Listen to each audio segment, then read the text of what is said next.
नमस्कार। गांव देहात में आप सभी का स्वागत है। उत्तर प्रदेश की एक प्रमुख घटना जो इस समय चर्चा में है और उत्तर प्रदेश की राजनीति के साथ साथ देश की भी राजनीति में उस घटना का बहुत बड़ा रोल माना जा रहा है।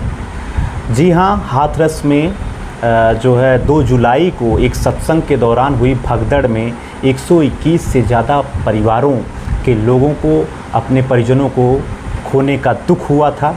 और उस घटना के बाद जो है लगातार उस घटना पे राजनीति भी हो रही है। उस घटना में शामिल जिम्मेदारों के खिलाफ कार्रवाई की भी मांग चल रही है। और उन्हीं सब के बीच उत्तर प्रदेश के मुख्यमंत्री योगी आदित्यनाथ के पास एक जांच रिपोर्ट पहुंच रही है। जी हाँ, 2 जुलाई को ये घटना हुई और आज 9 जुलाई है। 7 दिनों के अंदर एसआईटी की ओर से जो टीम गठित की गई थी उसकी ओर से आज रिपोर्ट योगी आदित्यनाथ के पास पहुंच चुकी है। और उस रिपोर्ट के पहुंचने के बाद कौन कौन से अधिकारी नप गए हैं और किस किस के खिलाफ कार्रवाई होने वाली है, इन सभी विषयों पर आज हम बात करने के लिए आप लोगों के बीच में आए हैं। जी हाँ, तो ये जो पूरा ठिकरा है, ये एसआईटी की रिपोर्ट का जो सारांश है अगर हम आपको बता दें तो इस रिपोर्ट में सारा ठिकरा आयोजकों की टीम पर फोड़ा गया है। और जिसके चरणों की धूल लेने के लिए भीड़ जो है भागी, जिसके बाद ये हादसा हुआ, ऐसे बाबा, भोले बाबा के नाम तक का जिक्र इस रिपोर्ट में नहीं है। और ये एसआईटी की रिपोर्ट का सारांश है। एसआईटी जो स्पेशल इन्वेस्टिगेशन टीम की जो जांच है, उस जांच के बारे में आपको बताएं तो 300 पन्नों की ये रिपोर्ट फाइल की गई है। इसमें मुख्य कारण भगदड़ का जो है आयोजकों की कमेटी की लापरवाही को बताया गया है। प्रशासन की भूमिका पर भी इसमें सवाल उठाए गए हैं। और इन सभी रिपोर्टों के बीच में सूरजपाल यानी कि नारायण साकार हरि भोले बाबा का नाम नहीं है।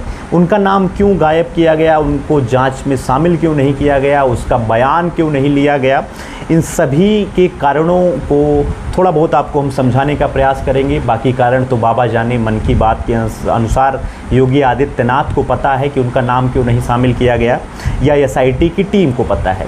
एसआईटी की टीम में आपको बता दें आगरा जोन के एडीजी अनुपम कुलश्रेष्ठ शामिल थे, अलीगढ़ के कमिश्नर चैत्रा भी इसमें शामिल थी। इसके साथ साथ कुछ रिटायर्ड जजों की टीम भी इसमें शामिल थी। रिपोर्ट फाइल करने के पहले एसआईटी की टीम ने 119 लोगों के बयान दर्ज किए गए। उन बयानों में हाथरस के डीएम आशीष कुमार, एसपी नितिन अग्रवाल, इसके साथ साथ सत्संग की अनुमति देने वाले सिकंदरा राव के एसडीएम राघवेंद्र कुमार, सीओ आनंद कुमार, तहसीलदार सुशील कुमार और ड्यूटी के दौरान 2 जुलाई को जो पुलिसकर्मी तैनात थे वहां पर, उनके भी बयान शामिल किए गए। इन सभी बयानों के बाद, इन सभी रिपोर्टों के बाद योगी आदित्यनाथ की ओर से बड़ी कार्रवाई हुई और 6 लोगों के ऊपर गाज गिरी। इसमें सिकंदरा राव घटनास्थल जिनके क्षेत्र में आता था, वहाँ के एसडीएम राघवेंद्र कुमार, सीओ आनंद कुमार, तहसीलदार सुशील कुमार और थानाध्यक्ष इंस्पेक्टर आशीष कुमार, चौकी इंचार्ज कचौरा मनबीर सिंह को तत्काल प्रभाव से सस्पेंड कर दिया गया है। और उनके ऊपर ये बड़ी कार्रवाई हुई है। अभी और लोगों के खिलाफ कार्रवाई होना बाकी है, लेकिन एसआईटी रिपोर्ट के अब तक के सबसे बड़े एक्शन के रूप में 9 जुलाई को ये बड़ा एक्शन योगी आदित्यनाथ जी की ओर से लिया गया है। इसके साथ साथ एसआईटी रिपोर्ट में और क्या कुछ कहा गया है, 5 ऐसे कारण हम आपको गिनवाते हैं। एसआईटी रिपोर्ट की खास जो 5 बातें हैं उसमें सबसे पहले ये है कि सत्संग आयोजित करने वाली कमेटी ने अनुमति से ज़्यादा लोगों को बुलाया, जिसके कारण ये भगदड़ मची, पर्याप्त इंतजाम नहीं थे। ये पहला कारण सामने आया है। इसके साथ साथ प्रशासन की भूमिका पर भी सवाल उठाया गया। जी हाँ, 80,000 लोगों की अनुमति ली गई और 2 लाख से ज़्यादा लोग वहाँ पहुँचे। इसके पहले पुलिस वेरिफिकेशन भी उस स्थल का नहीं हुआ। जिम्मेदार जो एसडीएम थे, तहसीलदार थे, वो उस स्थल पर मुआयना करने तक नहीं गए थे। इसके साथ साथ 2 लाख से ज़्यादा लोग यहाँ पे आए, 80,000 की अनुमति ली गई। ये सबसे बड़ा कारण इस घटना का है, भगदड़ की घटना का। और भगदड़ के पीछे कोई साजिश नहीं है। इस प्रकार के जो बयान सामने आ रहे थे, इसको एसआईटी की रिपोर्ट ने नकारा है। उसने कहा कि इसमें कोई साजिश शामिल है, इस बात की संभावना से भी हम जो है इनकार नहीं कर सकते हैं और इस पहलू पर भी जांच पूरी की जाएगी। फिलहाल 7 दिनों के अंदर एसआईटी की ये पहली रिपोर्ट है जो सौंपी गई है, उस पर ये बड़ी कार्रवाई अब तक हुई है। कोई घटना हो, उस घटना पे राजनीति ना हो, मौत पर भी लोग राजनीति कहते हैं, लाशों पर भी लोग राजनीति करते हैं। जी हाँ, राजनीतिक एंगल भी इस घटना के बाद सामने आया है। लोकसभा में नेता प्रतिपक्ष की भूमिका में आए राहुल गांधी हाथरस पहुंचे और वहां पे उन्होंने पीड़ित परिवारों से मिले और मिलने के बाद उन्होंने कहा कि जो भी इसके पीछे शामिल है उनके खिलाफ कार्रवाई होनी चाहिए।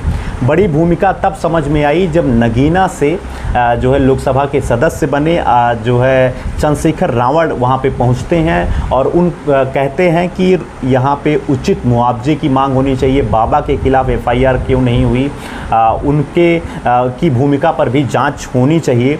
साथ ही साथ ये कुछ रुपए दे देना ही इस घटना के प्रति संवेदना नहीं है। इसमें 121 परिवारों के लोगों का परिवार जो है प्रभावित हुआ है, उनका रोजगार गया है, इसकी भी व्यवस्था होनी चाहिए।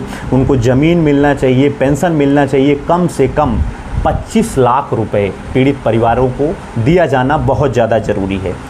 अब विपक्ष की ये पूरी राजनीति हो गई है, सत्ता पक्ष की भी राजनीति आपको बताते हैं। हाथरस के जो प्रभारी मंत्री हैं योगी आदित्यनाथ जी द्वारा, जिनको ये प्रभार दिया गया है, असीम अरुण, वो कह रहे हैं कि घर घर जाकर हम लोगों की मदद करेंगे और इस पर कोई राजनीति नहीं होनी चाहिए। ज़्यादातर परिवारों में महिलाओं की मौत हुई है और हम खासकर महिला वर्ग के लोगों को मदद दिलाने का पूरा प्रयास करेंगे। आपको बता दें कि अभी तक इसमें 6 लोगों की गिरफ्तारी हुई है। मुख्य आयोजक के रूप में देव प्रकाश मधुकर हैं और उसके साथ साथ 6 लोगों की गिरफ्तारी हाथरस कांड में हुई है। आपको बता दें कि सवाल के घेरे में एसआईटी की जांच रिपोर्ट भी है और क्या एसआईटी की रिपोर्ट में जो बाबा हैं सूरजपाल उर्फ नारायण साकार हरि, इनका नाम ना लिया जाना, इनके खिलाफ जांच ना होना, एक तरीके से एसआईटी द्वारा बाबा को क्लीन चिट दिया जाना है। ये तो समय ही बताएगा, आगे जांच के एंगल में उनको शामिल किया जाता है कि नहीं। लेकिन फ़िलहाल अभी तक के 7 दिनों की रिपोर्ट में बाबा को क्लीन चिट दे दी गई है। अब तक के हाथरस कांड का ये पूरा अपडेट है, हमने आपको बताने का प्रयास किया है। आप देखते रहिए गांव देहात। आपका बहुत बहुत धन्यवाद।